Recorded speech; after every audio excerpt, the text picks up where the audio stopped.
सुखदेव जी कह रहे हैं राजन, जो अपना कल्याण चाहता है वो पहला काम करे कथा सुनने का। सुखदेव जी कह रहे हैं श्रोतव्य, कथा सुने, खूब ज्यादा से ज्यादा कथा सुने। दूसरा कीर्तन करे और तीसरा भगवान का स्मरण करे। जिसने ये 3 काम कर लिए उसका निश्चित कल्याण हो जाएगा। अच्छा, जो अच्छा सुनेगा, ईमानदारी से जिसने सुना होगा उसका ही मन कीर्तन में लगेगा, और जिसने सुना अच्छे से होगा उसके ही द्वारा स्मरण बनेगा। बढ़िया नहीं सुना होगा तो स्मरण भी नहीं बनेगा, बढ़िया नहीं सुना होगा तो कीर्तन भी नहीं हो पाएगा। इसलिए श्रवण करें। श्रवण से भी महत्वपूर्ण हो जाता है पर कीर्तन। कीर्तन का मतलब केवल झांझ मंजीरा लेकर के कीर्तन करना नहीं है, वो संकीर्तन है। कीर्तन किसे कहेंगे? बोले भगवान की कीर्ति का गायन करना कीर्तन है। जो भगवान की निर्मल कीर्ति है उसका गायन करना, माने भगवान के रूप का कीर्तन क्या है? भगवान के रूप का वर्णन करना। नाम संकीर्तन क्या है? भगवान के नाम का कीर्तन करना। धाम कीर्तन क्या है? बोले धाम की महिमा को गाना। तो नाम, रूप, लीला और धाम, इन चारों को गाना ये कीर्तन है। एक ही नाम को बार बार उच्चारण करना वो संकीर्तन है। तो खूब भगवान का कीर्तन करें, माने भगवान की चर्चा करें। पहले आपने किसी ने देखा होगा 4 लोग बैठते थे तो कुछ भगवत चर्चा करते थे। कहीं 4-6 लोग बैठे हैं तो आपस में वो रामायण की चर्चा करेंगे। पंकज जी आपको याद होगा, ऐसे 4-6 लोग पुराने बैठते थे और रामायण की चर्चा करते, महाभारत की चर्चा करते, या कोई और भगवान के कथा की चर्चा करते थे कि नहीं? धीरे धीरे हमारे आप लोगों के देखते देखते ही वो सब समाप्त हो गया। अब 4-6 लोग बैठते हैं तो भगवत चर्चा नहीं करते, मानस की चर्चा नहीं करते, बिजनेस की चर्चा करेंगे, इधर उधर की बातें करेंगे, और सबसे ज्यादा तो दूसरों की बुराई की चर्चा करेंगे। उसके घर ऐसा हुआ, उसके घर ऐसा हुआ। आजकल लोगों को परनिंदा में बहुत आनंद आता है। दूसरों की चर्चा, दूसरों की निंदा हमारे सामने कोई करे तो क्या करना चाहिए? कोई हमारे सामने किसी की निंदा करे तो उसको बिल्कुल डांट देना चाहिए कि खबरदार, हमारे सामने दुनिया की बुराई लाकर मत डालो।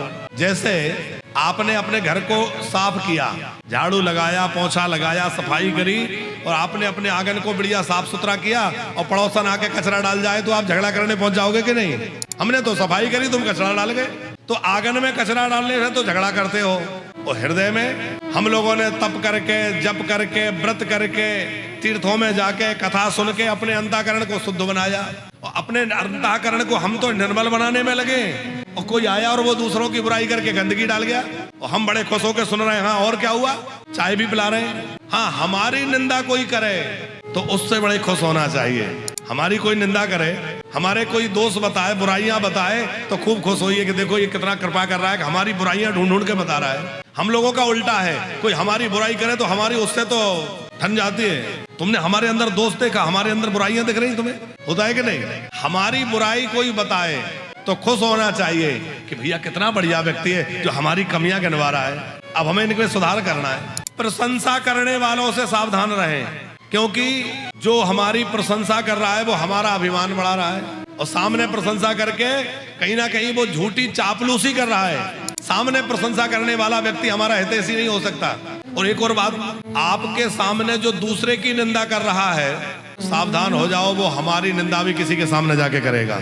जब वो किसी और की निंदा हमसे आके कर रहा है, इसका मतलब है कि वो हमारी निंदा कहीं और जाके भी करेगा। इसका मतलब है उससे सावधान रहें। कोई मिले, परिवार के लोग हम बैठे तो क्या चर्चा, कथा के बाद क्या चर्चा होना चाहिए? कथा से जैसे ही हम निवृत्त हों तो कथा की ही चर्चा होनी चाहिए। आज कथा में हमने ये सुना, आज कथा में ये सुना, आज कथा में ये हुआ। रात्रि में संकीर्तन करना चाहिए। हम लोग तो जैसे ही कथा पूरी होती है तो दुनियादारी में लग जाते हैं, और जैसे ही कथा पूरी हुई तो इधर उधर की बातों में लग गए तो क्या होगा? बोले हमने जो दवाई 3 घंटे तक बैठ करके इलाज कराया था, दवाई ली थी, और बाहर जाके परहेज खत्म कर दिया तो सब दवाई का असर खत्म। ये दवाई चल रही है, एक तरह से हमारे मन का इलाज हो रहा है, शरीर का इलाज नहीं। कथा जो है वो मन का उपचार करने वाली है, मन के दोषों को दूर करने वाली है। मन की बीमारियां, शरीर की बीमारियां हैं, बीपी बढ़ गया, डायबिटीज बढ़ गई, ये तमाम बीमारियां हैं। और मन के रोग क्या है? आप रामचरितमानस के उत्तरकांड को पढ़िए, वहां मानस रोगों की चर्चा गोस्वामी जी ने करी है। काम, क्रोध, मद, लोभ, मोह, अहंकार, ये सब मानस रोग हैं।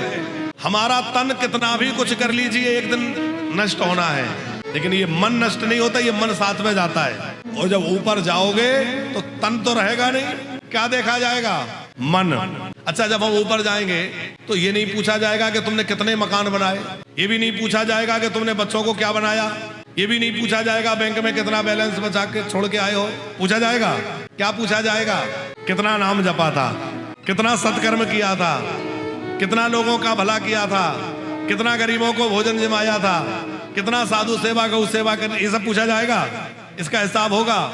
कर्मों का हिसाब ऊपर होगा, हमारी दौलत का हिसाब ऊपर नहीं होगा। इसलिए भैया संसार के संपत्ति के साथ साथ जो संपत्ति साथ जाना है वो भी बटोरते चलिए, कि जो साथ जाए वो पूंजी भी थोड़ा इकट्ठा करते चले।